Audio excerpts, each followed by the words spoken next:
לי קוראים קובי ולקוקי היפה על היד שלי קוראים בלוביר. בלוביר ידוע כבלו, אנגולד מקר.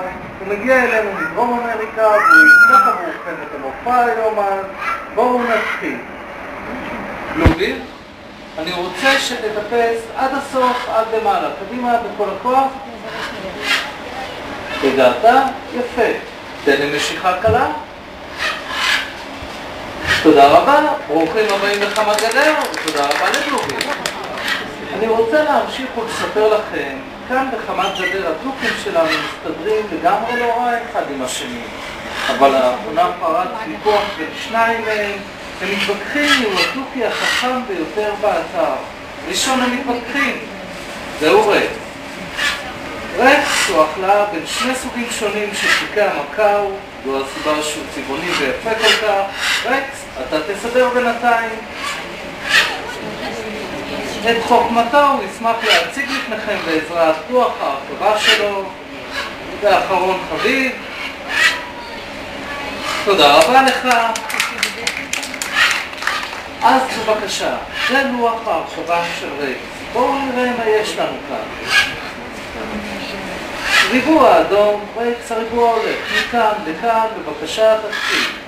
כוכב צהוב ומשושי כחול. שימו לב, רקס יודע את העבודה, הוא יודע מה לעשות. תודה רבה. אבל ככה, לפי הסדר, כל אחד יכול. בואו ננסה לבלבל אותו קצת. את המשושי הכחול אפשר להניח כאן. את הכוכב הצהוב עם כל השפיצים והפינות, בקלות אפשר להניח כאן. רקס, מה שעליך לעשות זה לקחת את הריבוע מכאן לכאן. לא בעיה, בבקשה. עזוב את הכוכב רקס. רקס, הקהל ממתין? תשמע, אתה עושה לי קצת פדיחות בפעם האחרונה.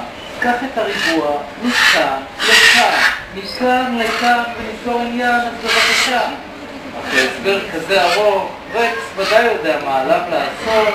רקס תמיד עושה מה שהוא רוצה. ועם רקס כזה חכם, יש לי בשבילו מבחן נוסף. זהו מבחן הכוסות. לצורך זה יש לי 3 כוסות מתכת ריקות.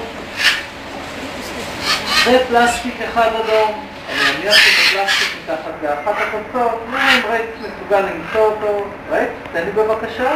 תודה, מה תיקח לי? שימו לב רקס, באמת הוא קופץ מציפורניים. מה קורה רקס? אתה לא מדבר איתי היום? אני מבקש מהקהל רק לא לגלות ברקס איפה נמצא הפסק האדום. תראו רקס, מבין הכל. עוד קצת ויוצאים לדרך. אתה מוכן רקס? לדרך. יפה מאוד. אז רקס. אני רוצה לעבור לרז. רז הוא אכלה בין שני סוגים שונים של תוכי המקאו. רז ידוע כהרניקון מקאו. הוא עומד לבצע את אחד התרגילים הקשים כאן במופע. רז יהלך על החבית לאורך המסלול. רז, הבמה שלך והכיוון לשם. יפה מאוד. אם תשימו לב, בפקודה לרז לגלגל את החבית קדימה ולמעשה צועד באחור. לא סתם אמרתי שזהו אחד התרגילים הקשים במופע. אני לא חושב שאי פעם ראיתם ציפור מהלכת לאחור. יפה רז, שים לב, תגיע לקצה, תסתובב ותחזור. בהחלט מגיעות לרז מחיאות כפיים. מדי פעם טעיתם, תוכי המקאו חיים בין 65 ל-75 שנה, כמעט כמונו בני האדם.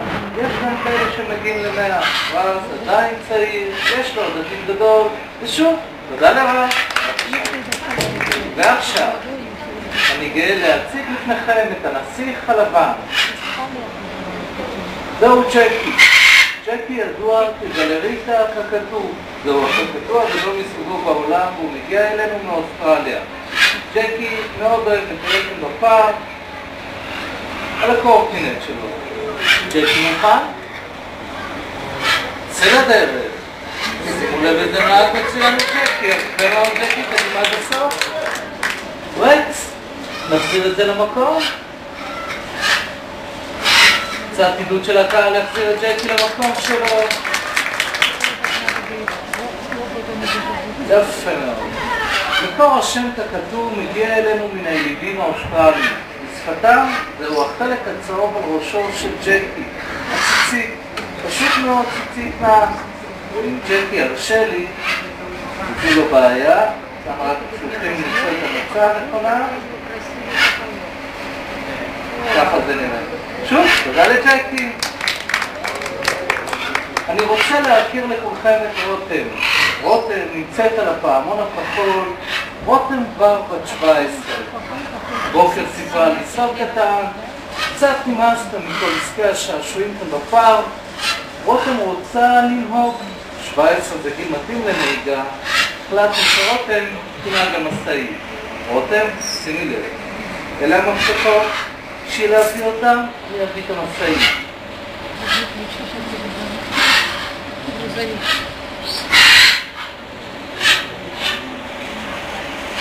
קצת כבד?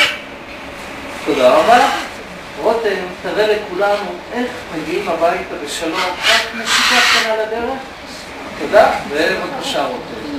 יש שמן, יש מים, רותם, לדרך. רגע, אולי עצירה קטנה, יפה, נמשיך. עוד עצירה לתמונה, ועד הסוף בכל הכוח. יפה מאוד, ושוב, תודה רבה לרותם.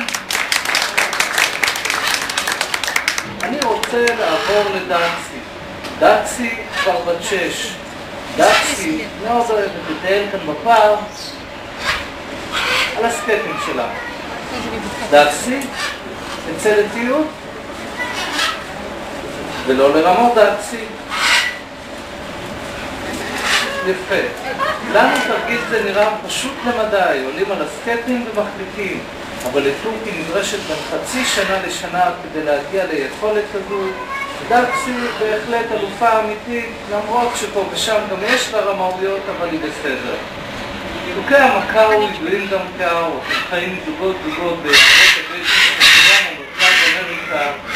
כרגע רובם בסכנת הכחדה, ועקב כריתת קשר של הצלע ואת גידולם הטבעי. בואי נראה לכולם איזו מחלקה אומנותית ונעשה סיבוב מלא.